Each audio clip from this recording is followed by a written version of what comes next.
So hello everyone, कैसे हो आप सभी। और एक लंबे समय के बाद आप सभी का स्वागत है आपके अपने इस प्यारे से चैनल पर। तो आज हम बात करने वाले हैं कि आफ्टर 4 मंथ्स के एमटीएस की तरह एक जॉब करने के बाद मेरा एक्चुअल पेमेंट क्या है, क्या क्या डिडक्शंस होते हैं मेरे जो मेरा जो सैलरी है उससे क्या क्या डिडक्शन होते हैं और एक्चुअल सैलरी मेरा क्या है। ध्यान से मेरी एक एक बात को सुनना। इसके बाद एमटीएस वालों को कुछ भी देखने की ज़रूरत नहीं पड़ेगी। ओके, तो सबसे पहले हम बात करते हैं कि एमटीएस का जॉब जो होता है वो पे लेवल 1 के अंडर आता है। किसके अंदर आता है? पे लेवल 1। तो अकॉर्डिंग टू 7th पे कमीशन, पे लेवल 1 का जो बेसिक पे जो बनता है वो 18,000 बनता है। कितना बनता है? 18,000। कितना बनता है भाई? 18,000 मेरा अभी क्या है? बेसिक पे है। इसके अलावा फिर मुझे मिलता है डीए अलाउंस, डियरनेस अलाउंस जिसे हम बोलते हैं, डीए बोलते हैं, महंगाई भत्ता बोल सकते हो। तो जो कि मुझे मिलता है 9,990। कितना मिलता है मुझे? 9,990 रुपये जो मुझे जो है अभी मिलता है। तो ये करीब करीब कितना हो जाता है? 55% हो जाता है। मतलब अभी पे लेवल 1 को, आपका पे लेवल 1 क्या सभी के लिए यही है, तो सभी को भी डियरनेस अलाउंस जो है उनके बेसिक पे का कितना परसेंट मिलता है? 55% मिलता है। तो 18,000 का 55% कितना होता है? 9,990। 18,000 बेसिक पे, 9,990, 9,900 क्या हो गया? Dearness allowance. उसके बाद हमें मिलता है एचआरए। अब ये सिटी पर डिपेंड करता है। तो गवर्नमेंट ने एक्स बाई जेड 3 सिटी के अकॉर्डिंग इसको डिवाइड किया हुआ है। तो जो एक्स सिटी में जो होते हैं उन्हें उनके बेसिक पे का 30% मिलता है। कितना मिलता है? 30%।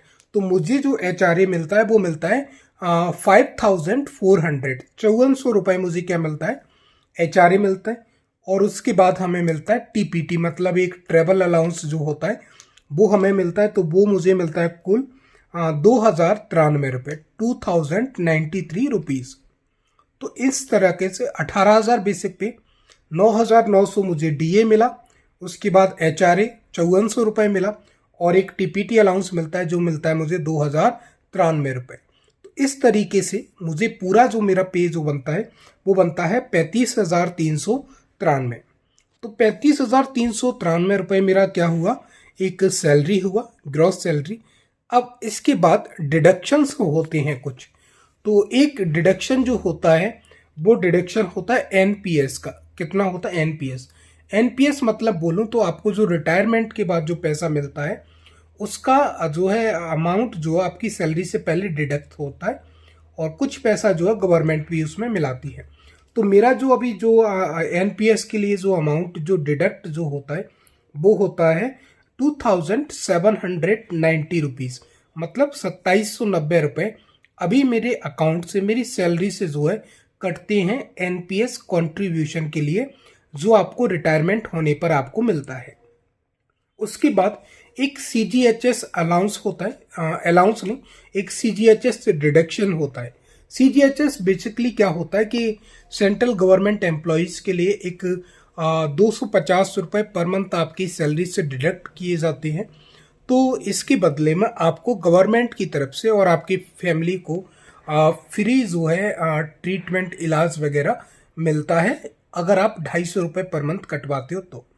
तो आप जो भी आपका खर्चा आएगा वो गवर्नमेंट जो है आपको क्या करती है? पे करती है। जितना भी खर्चा आएगा सारा गवर्नमेंट आपको पे करेगी।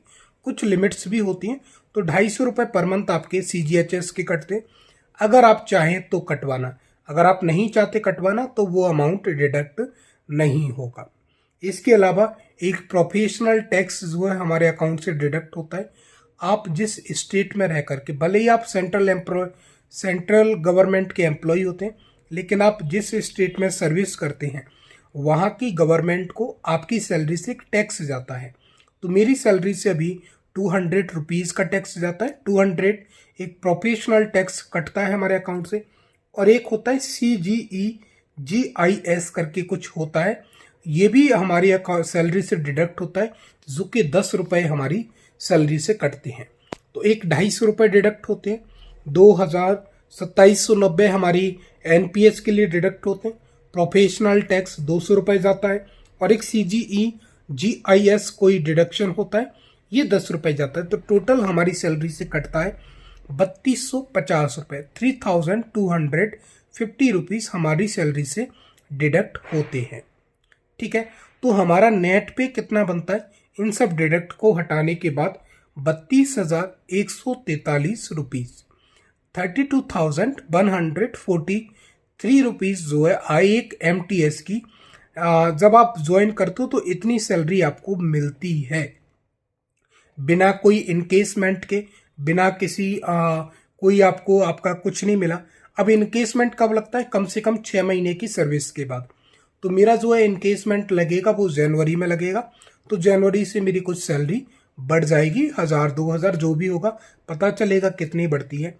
अब हमारा जो NPS, जो टोटल जो हमारा NPS जो कंट्रीब्यूट होता है आपका गवर्नमेंट का मिला करके, तो 2790 तो आपके अकाउंट से कटते हैं, लेकिन गवर्नमेंट उसमें कुछ अमाउंट मिलाती है, 3,906 रुपये। कितना? 3,906 रुपये गवर्नमेंट आपके NPS अकाउंट में अपनी तरफ से कंट्रीब्यूट करती है।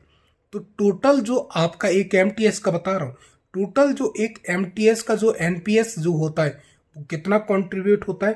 6,696 रुपये, मतलब करीब करीब 6,700 रुपये आपके NPS अमाउंट में पर मंथ जो डिपॉजिट जो है उसमें किए जाते हैं गवर्नमेंट की तरफ से। तो टोटल 6,700 ये मान लीजिए आप, और 32,000 कुछ सैलरी मान लीजिए, तो करीब करीब आज, क्योंकि ये अमाउंट है तो आपका ही, जब आप रिटायरमेंट होंगे तब मिलना आपको ये, तो करीब करीब एक MTS की सैलरी जो है 39,000 के आसपास आज की डेट में है अभी, बिना कोई इनकेसमेंट के, कोई भी आपको कोई भी एक्स्ट्रा अलाउंस नहीं मिल रहा। कुछ पोस्टें ऐसी होती हैं, मतलब कुछ जगह पोस्टिंग होती हैं जिनमें जब आप एक MTS के तौर पर पोस्टेड होते हो तो आपको कुछ अलग से अमाउंट आपको मिलता है, कुछ अलाउंस मिलता है, जैसे एक CGHS पोस्ट होती है MTS की। भाई मेरे अकॉर्डिंग तो बहुत शानदार जॉब है, उसमें आपको करीब 5 से 6 हज़ार सैलरी अलग से मिलती है CGHS में, अगर आप एक MTS के तौर पर अगर आप ज्वाइन करते हो तो 39,000 37,000 38,000 तो आपको वैसी सैलरी मिलती है, फिर ये 6-7 हज़ार आपका ये NPS। तो भाई जो बिल्कुल जिनके पास कोई इनकम का सोर्स नहीं है, कुछ नहीं है, बस जॉब चाहिए, तो MTS एक बेटर ऑप्शन है, आप सरवाइव कर सकते हैं अगर आपके खर्चे बड़े नहीं हैं तो। और बस एक ही दुख है इस चीज़ में जो मुझे लगता है पर्सनली कि सेंट्रल गवर्नमेंट में इसमें ट्रांसफ़र नहीं है, तो ये एक बड़ा इशू मेरी समझ से है, क्योंकि घर जाने में बड़ी तकलीफ होती है ना। 3-4 दिन 5 दिन की छुट्टी मिलती है, तो आप उन छुट्टियों का कोई यूटिलाइजेशन नहीं कर पाते, क्योंकि जॉब तो मिल जाती है लेकिन परिवार को बड़ा मिस करते हैं लोग। ठीक है, अभी आप सब लोग घर पे हो तो शायद इतना मिस नहीं कर पाते, लेकिन जब भी आप घर से बाहर होंगे, जॉब पर होंगे, तो परिवार कहीं ना कहीं याद आता है। तो दैट इज़ मुझे लगता है कि कहीं ना कहीं एक नेगेटिव फैक्टर इसमें रहता है।